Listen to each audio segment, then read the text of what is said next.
তবে এই মুহূর্তে যেটা বলতে পারি যে আমরা আমাদের প্রতিটা পর্যায়ে শুরু থেকে আমরা এটার সাথে সম্পৃক্ত আছি এবং আমরা আমাদের সর্বোত্তম প্রচেষ্টা দিয়ে এটার সাথে কাজ করে যাচ্ছি ইনশাআল্লাহ।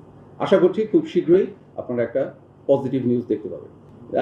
বিভিন্ন গণমাধ্যমে অলরেডি এসছে যে আপনারা দেখেছেন হয়তো যে গৃহ পরিচারিকাকে অলরেডি তার পরিচয় অলরেডি শনাক্ত করা হয়েছে। র্যাব 2 মোহাম্মদপুর টিম, আমাদের র্যাব 5 এবং আমাদের যে গোয়েন্দা দল এই তদন্তের সাথে সরাসরি সম্পৃক্ত হয়ে আছে এবং তারাও তাদের যে কার্যক্রম চালিয়ে যাচ্ছে। শুধুমাত্র আমাদের তথ্যানুসন্ধানের ক্ষেত্রে এবং এই ঘটনার সাথে সংশ্লিষ্ট যেই তথ্যগুলো আমরা পেয়েছি অনুসন্ধানের স্বার্থে আসলে এই মুহূর্তে পুরোটা ডিসক্লোজ করা সম্ভব হচ্ছে না, বাট বিষয়টি তদন্তাধীন।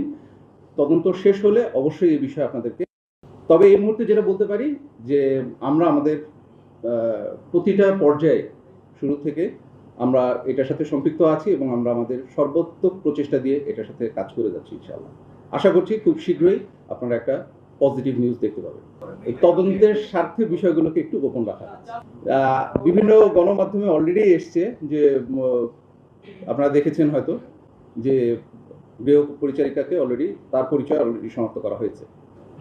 মূল কথা হচ্ছে যে এই ঘটনা যখন ঘটেছে এর যে সিজার লিস্ট করা হয়েছে সেখানে অলরেডি উল্লেখ করা হয়েছে এই মামলাতে যে কি কি জিনিস হারানো গিয়েছে। এটা আপনারা সংশ্লিষ্ট থানার সাথে যোগাযোগ করলেই জানতে পারবেন যে আসলে কি কি হারানো গিয়েছে ওখান থেকে। আর আপনি আরেকটা জানতে চেয়েছেন যে তিনি প্রশিক্ষিত কিনা, এই বিষয়টিও তো এখন তদন্তাধীন। যখন আসামিকে গ্রেফতার করা হবে তার বিষয়ে প্রপারলি যাচাই বাছাই করা হবে, আপনারা অবশ্যই সঠিক সিদ্ধান্ত সঠিক তথ্যটা তখন জানতে পারবেন।